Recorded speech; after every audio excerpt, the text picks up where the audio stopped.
तो अब हम इसमें पढ़ने वाले हैं द स्ट्रगल टू सर्वाइव, यानी कि ये टॉप हेडिंग है हमारी। इसमें कैसे स्ट्रगल का मतलब होता है कि आपको कैसे मतलब संघर्ष करना पड़ेगा अपने जीने के लिए। सर्वाइव का मतलब होता है लाइफ, जीना।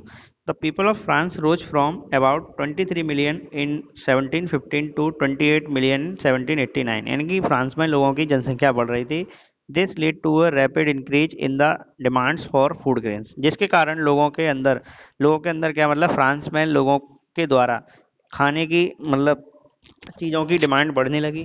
आपको खुद ही पता होगा कि जिस तरह से लोग बढ़ेंगे तो उसकी डिमांड भी बढ़ेगी। Production of grains could not keep pace with the demand, और जो प्रोडक्शन था उस रफ्तार से नहीं बढ़ा जिस रफ्तार से लोगों की डिमांड बढ़ी। So the price of the bread which was the staple diet of the majority rose rapidly. आपने स्टार्टिंग में देखा था कि किस तरह से लोगों के अंदर विद्रोह की भावना पैदा हो गई थी, क्योंकि ब्रेड जो वहाँ पर जो कॉमन फूड था जिसको लोग खाते थे, जो अपनी दिनचर्या को चलाते थे, वो उसके प्राइस बढ़ गए थे। तो क्यों बढ़ गए थे? क्योंकि वहाँ पर जो जनसंख्या में एक रैपिडली ग्रोथ आई थी और प्राइस मेंटेन नहीं कर पाए क्योंकि फूड ग्रेन्स की शॉर्टेज थी।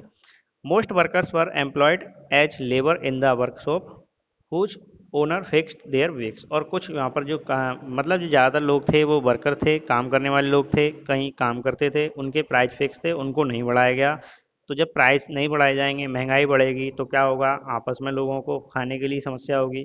But wages did not keep pace with the rise in price, so the gap between the poor and the rich बाइडेन, यानी कि जो लोगों के अंदर गरीब और अमीर का जो गैप था वो बढ़ने लगा। Things become more worse when drought or health reduce the harvest, और कुछ सूखा पड़ गया और हार्वेस्ट यानी कि फसलें अच्छी नहीं हुई, इसके कारण और इसने मतलब वहाँ पर संकट पैदा कर दिया फ्रांस के अंदर। This lead to a subsistence crisis, जो मतलब एक संकटग्रस्त स्थिति पैदा कर दी। Something that occurs frequently in France during the old regime, जो मतलब पहले फ्रांस के पुराने समय में होता आया था। तो यहाँ पर कुछ वर्ड दे रखे हैं, सब्सटेंस क्राइसिस एंड एनोइमस, तो इनको आप देख लेंगे और इसके बाद हम फिर देखेंगे कि किस तरह से ये फ्लो चार्ट सा दे रखा है कि how the substance crisis happen, कैसे हुई थी, इसको समझते हैं। समझते क्या मतलब आप इसको देखेंगे, इसमें बैड हार्वेस्ट थी, पुअरेस्ट कैन बी लॉन्गर वाइब्रेड, ये सब चीज़ें इसमें समझाई गई, आप इसको देखेंगे।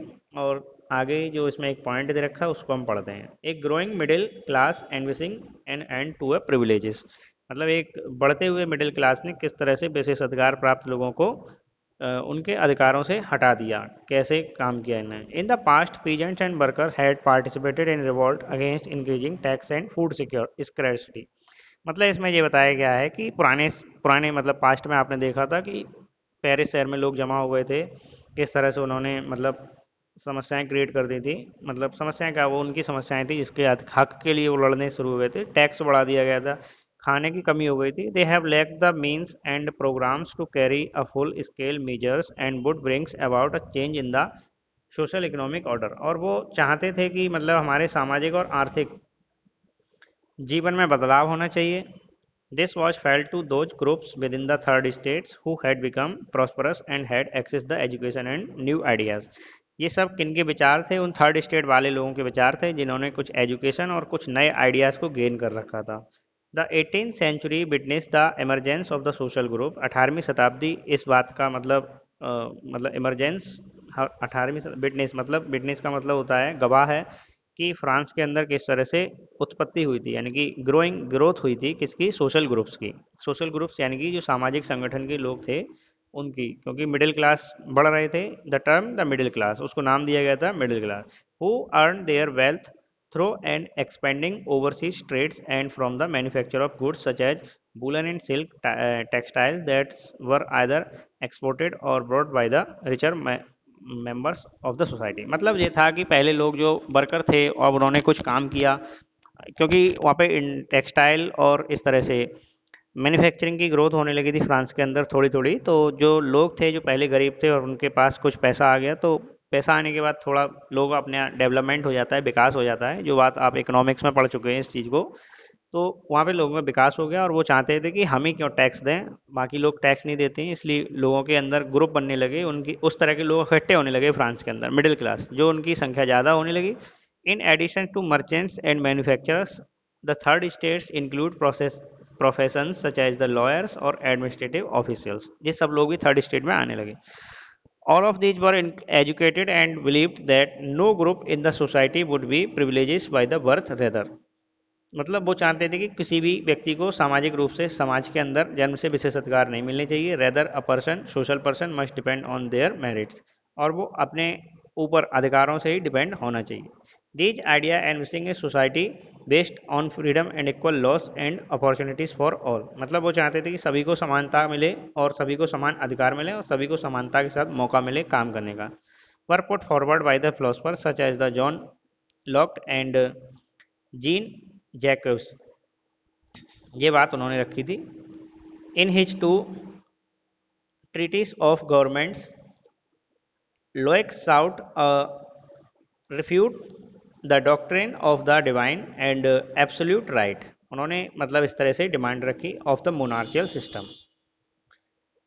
Royce carried the idea forward proposing a form of government based on the social contract between the people and their representatives। मतलब उन्होंने एक आइडिया दिया कि किस तरह से सरकार बनेगी और उनके बीच में यानी कि लोगों के बीच में और सरकार के बीच में कैसे तालमेल बिठाया जाए। In the spirit of the law Montague proposed a division of power within the government, within the legislative, the executive and the judiciary। किस तरह से सरकार के बीच में मतलब सरकार बनने के बाद जो पावर होगी लेजिस्लेटिव, एग्जीक्यूटिव और जुडिशरी के बीच में किस तरह से डिवीजन होना चाहिए, उन्होंने इस तरह को समझाया था। This model of government was put in the force in the USA after the 13th colony declared from the independence from France.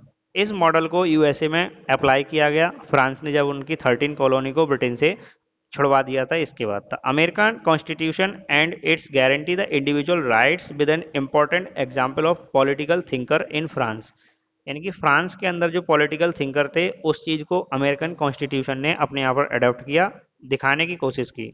The idea of these philosophers were discussed intensively in saloons and coffee houses and spreads among people through the book and the newspaper. यानी कि इस idea को लोगों के पास कैसे फैलाया गया, saloons यानी कि बार्बर शॉप पे, कॉफ़ी हाउस पे या फिर बुक और न्यूज़पेपर के द्वारा। These were frequently read allowed in A group of the benefits of those who could not read and right. यानी कि उनको भी दिया गया जो पढ़ और लिख नहीं सकते हैं।